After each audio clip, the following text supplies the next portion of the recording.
and you can drink your tea all you want. And I'm going to press start for the podcast.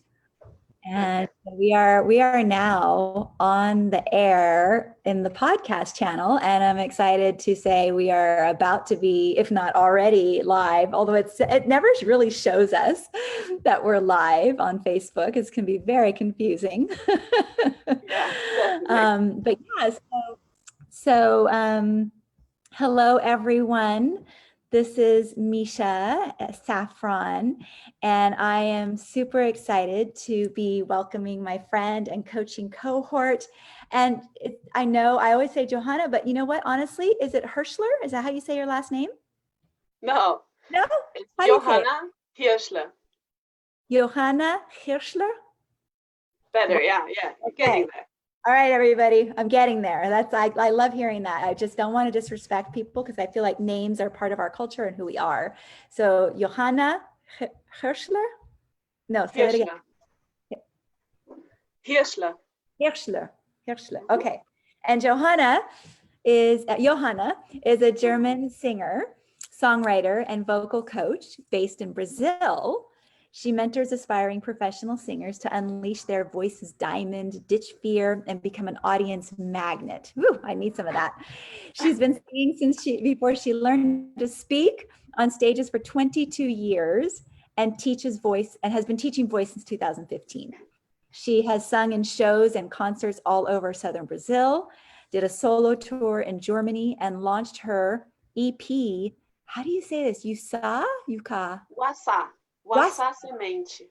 Uaçá Semente in 2019.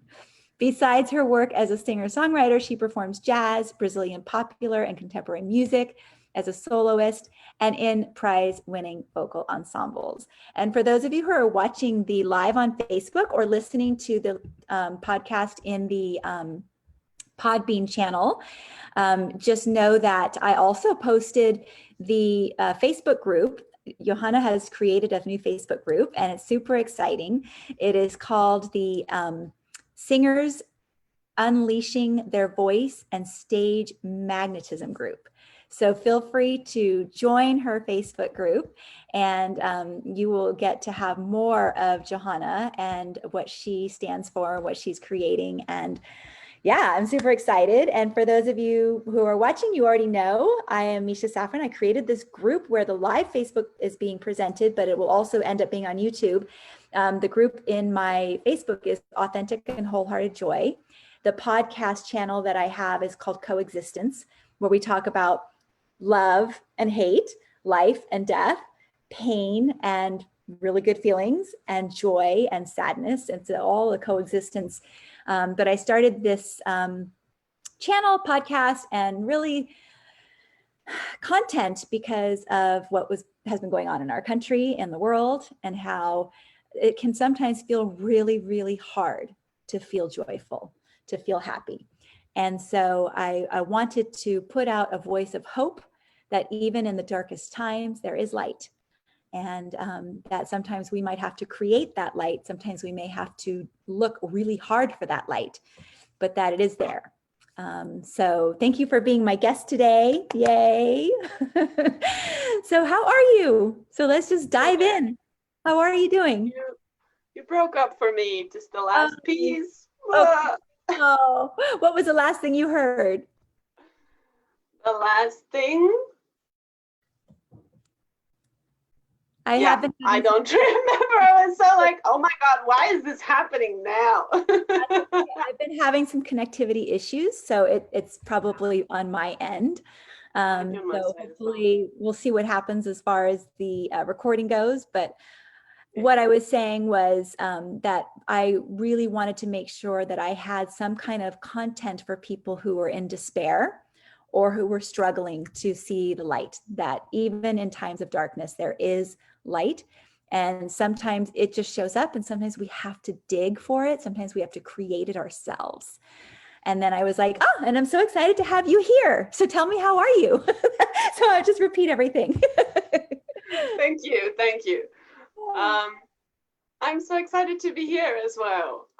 We live together virtually in this coaching group, and actually we get so little time to sit and really connect. And I'm so glad that we have this moment now, because, well, I just really admire this idea that you had, and putting such a necessary and holistic look at, what we really need, which is joy, which is, faith, hope, but not in a closing our eyes to the reality way, but in a really experiencing everything fully way, which also makes space for the dark stuff. This is just, yeah, it's just so important. Really. It is very, very important. And I think that this is something that I had to come to realize many years ago, that I'm always going to have some kind of pain or grief in my life. And I'm always going to have opportunities for joy and happiness and playfulness. And that it's not really about either or, it's an and, Yeah. and needing to accept, embrace, and move with it, as opposed to deny, reject, and be stifled by it. Right? Yeah, because it really does get a grip around you, doesn't it? You try to resist it, and you just kind of like sink deeper, right, into it. And it's hard. It's really hard. I love the post that you made, where you was like, it's something around the lines of, it gets dark and it's okay. You just don't, put your camp up there and stay there forever. Right. Yeah, that was a meme of some kind that I found somewhere. It's like, yeah, you can, it's there, but don't set up camp. Don't stay too long. Yeah, exactly. Yeah, exactly. Absolutely. So when I say the word joy, where do you feel it in your body, or what happens? What do you think? Do you feel when just say the word joy? Actually, you say the word joy out loud and see if you feel it in your body. Joy. I feel like my stomach kind of like opens, and also my chest. It's like I have more space in the center of my body. And I think I start to smile. I don't know. It's like an internal feeling of smiling, like here. It's space. It really feels like space, a lot like, freedom. Yeah. And do you feel like for the most part, you've always been a joyful person, or is this something you've had to cultivate? I think that I have always been a person capable of joy somehow. Like, I get really, really profoundly happy about ridiculously small things. But I really needed to realize that it was something to cultivate. I was always very much attached to the bad stuff that was happening in my life. There were phases that was the only thing I could actually see. And it did take some coaching and, mentors, and really studying myself and really trying to understand, like, that some of that, not that I was creating it, but that I was cultivating it to be really like the big part of my life, being just heavy and sad and kind of like closed up, and that it was on me to let that go and really look for the other part of life. And I've always knew how to do that, but it really took me getting back to that and always making myself go back to it. Yeah. Beautiful. I remember my parents saying that I was a happy baby. And when they said that, it made me realize that, it didn't have to change. I mean, I'm not a baby anymore, but I can still be happy, right? But so if I started that way, why not make sure I continue that way? And that there are some people who are not born so happy. And so the question is then, how do we help them, or how do they cultivate that for themselves? Several of the people that I've interviewed did not remember feeling a lot of joy or happiness in their young years, and have had to find their own path to creating that for themselves. Mhm. Do you find that even now today in doing what you're doing, that the adventure is long and laborious, or do you feel that it's a pretty simple task for you to switch into that feeling of joy? It depends a lot. They're phases, I'd say. They're phases.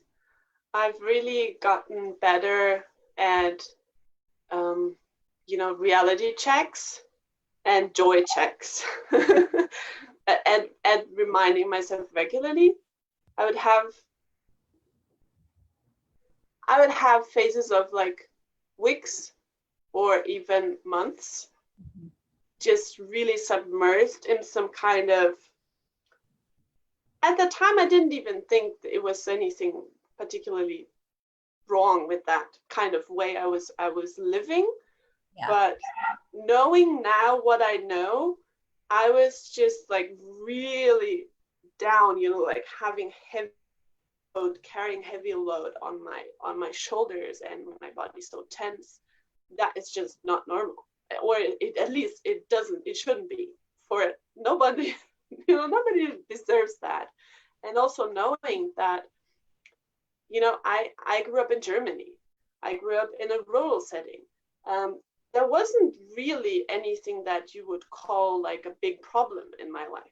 My parents didn't have a lot of money, but we had money. We had, they built a house, they were paying mortgage, but we lived in a house, we had food.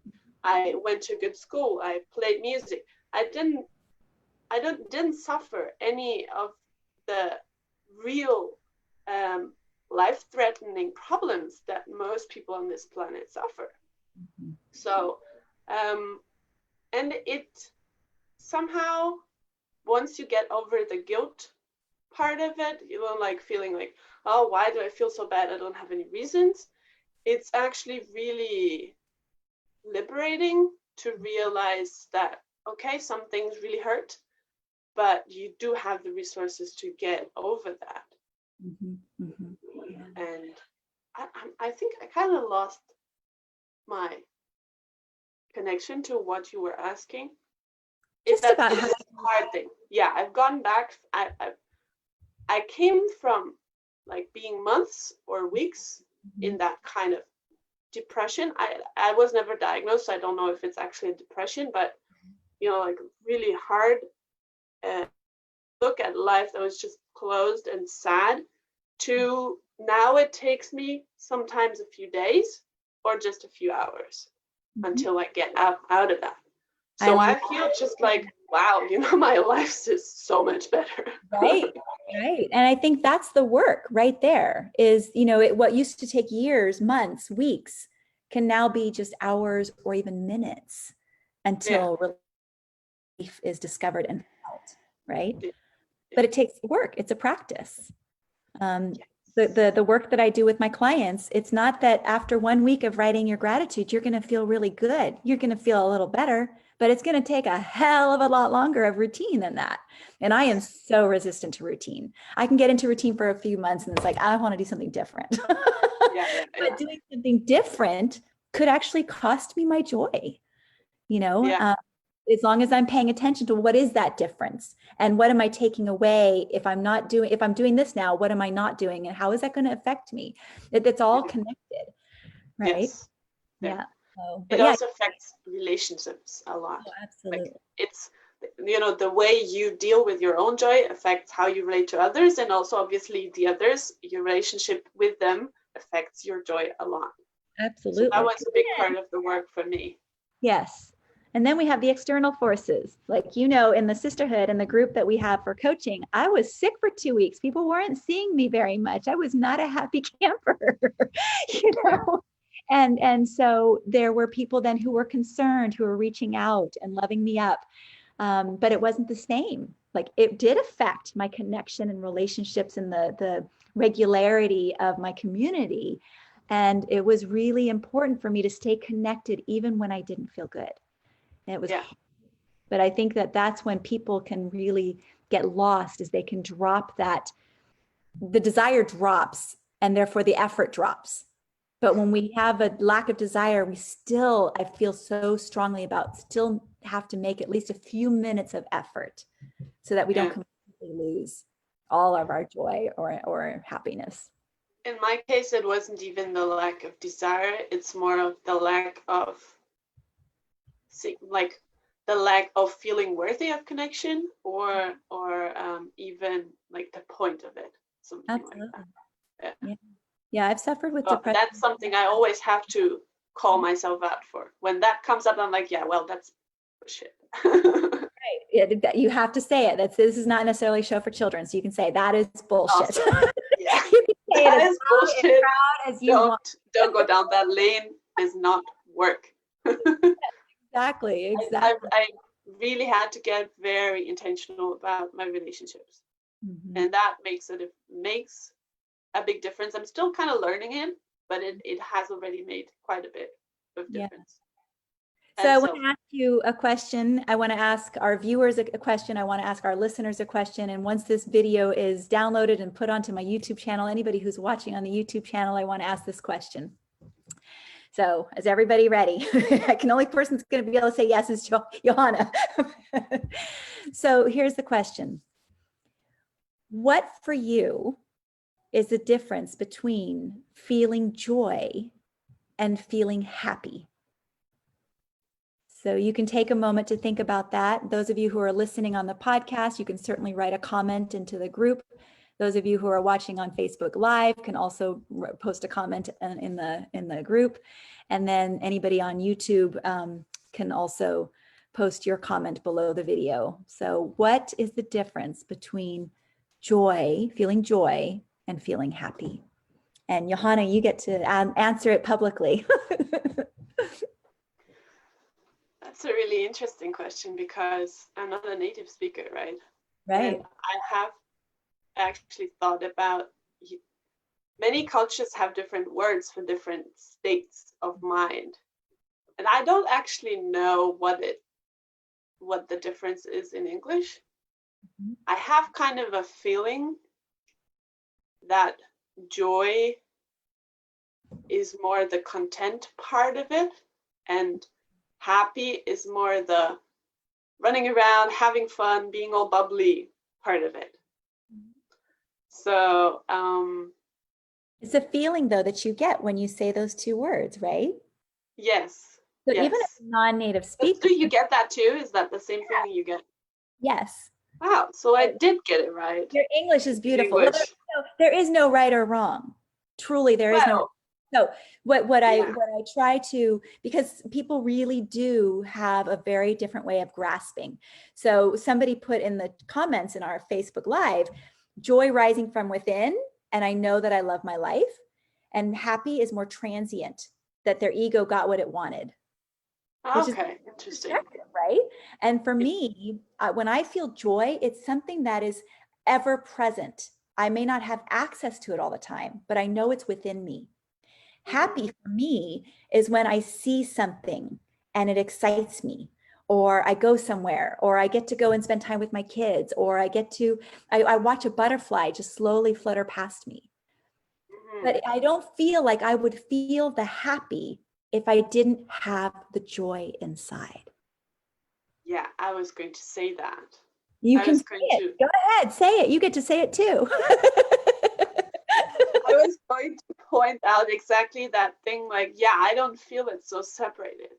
Like, I only manage to access the happiness once I access the joy. So it's for me, it's kind of like two symptoms of the same thing. Two sides of this. No, it's not two sides of the same coin. No, that's not it. But yeah, it's like, it really, maybe it's something like more outward. The happy is more outward and bubbly, and the joy is more like an inward feeling. But definitely they don't exist separately. I guess you can perform happiness, but I couldn't. I guess people can, but I can't. I think for me, and again, I really do think it's subjective. I mean, it's clearly subjective. Obviously, yeah. But I think for me that joy is permanent, like it's in there, whereas happy can be fleeting. like somebody said, transient. You know, it's kind of like comes and goes. Yeah. But again, I don't know that I can often access happy for an extended period of time if I don't feel the joy. Yes. You know? Yeah. So here's another question for you specifically, because we are both musicians, and music, there is so much joy in music. So based on what you do as a coach, but also based on who you are as a singer, as a musician, what does joy mean to you in these areas? I tap into a flow. Like, it's not even my joy, but it's just the joy that exists in the universe. And it pulses as well. I think maybe that's where the music part comes in. It's like, especially when I tap into a rhythm that's flowing, oh my God, it's just so good. It's amazing, right? And especially with other people, be them other musicians or people who are watching or somehow participating, they kind of like tap their bodies into the same energy that's floating around, and you really feel like this bigger thing emerging. It's like a collective joy. It's just the biggest magic that exists for me, and that's all I'm after, and that's all really I ever want to teach anyone. How to get there. Yeah. I mean, and how do you do that? How do you do that when you work with somebody? Yeah, walk us through what you do with your clients. Because I know there are some women in this group and other genders and other areas that will be watching this or listening to it that I imagine would want to tap into your resources, tap into your knowledge and your experience. So For me personally, out of like facing my fears to access the joy, right? It's like you drop through your fears into the joy. That's the only way through it. So I work a lot with how you can make space in your body first for the fears and then for the joy. So it's about embodiment. It's obviously also about like technical stuff, like just like hunch like that a little bit. Yeah, you just start not to feel very good. Your breathing kind of goes weird, and then even if you're sitting, just point your feet inside.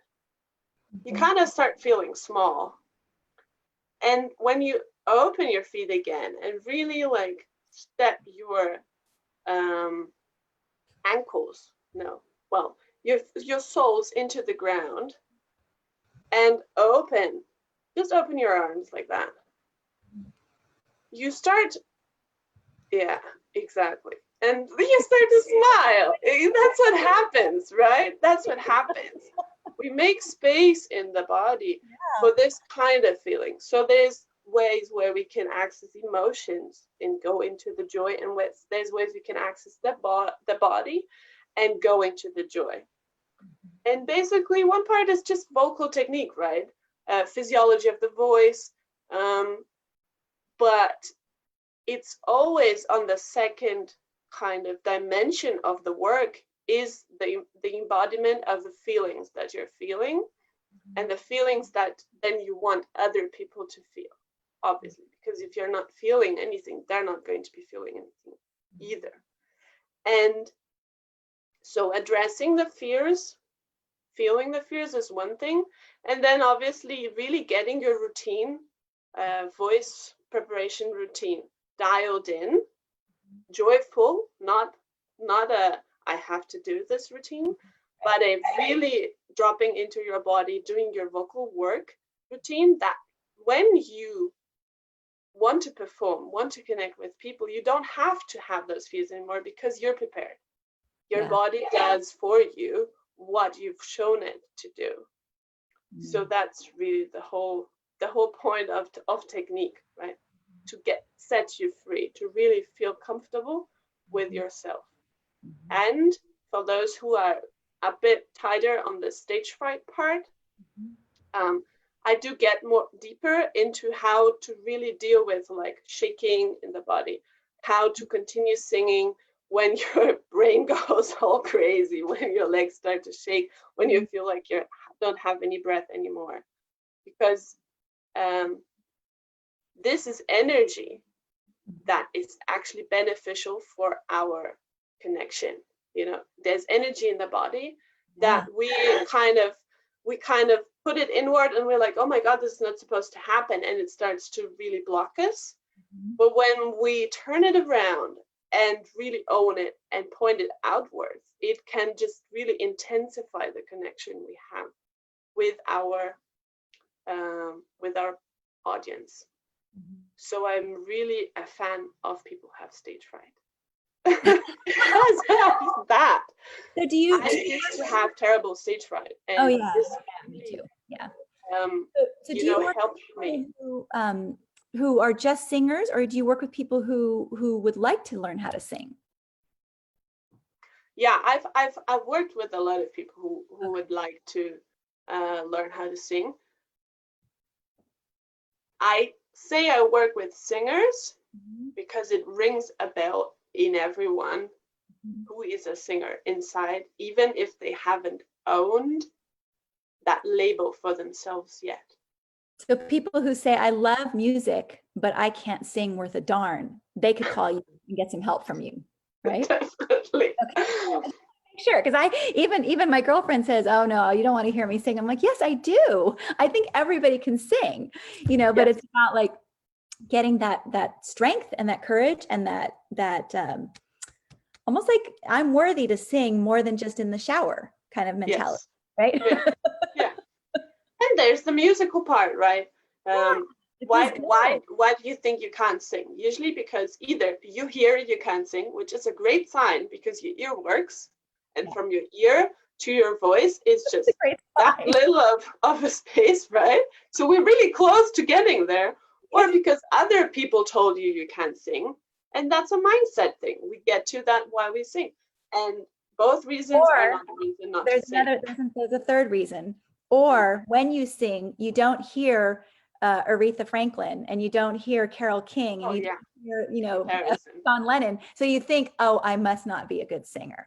Yeah. I mean, you know, comparison and despair, right? Compare and despair. Yes.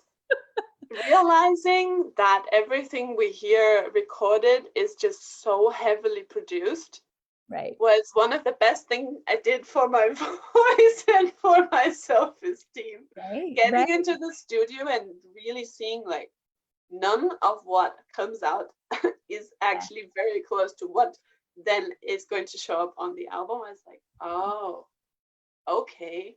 No, that makes sense. I'm not such a bad singer that I thought I was. And then the joy comes flowing out.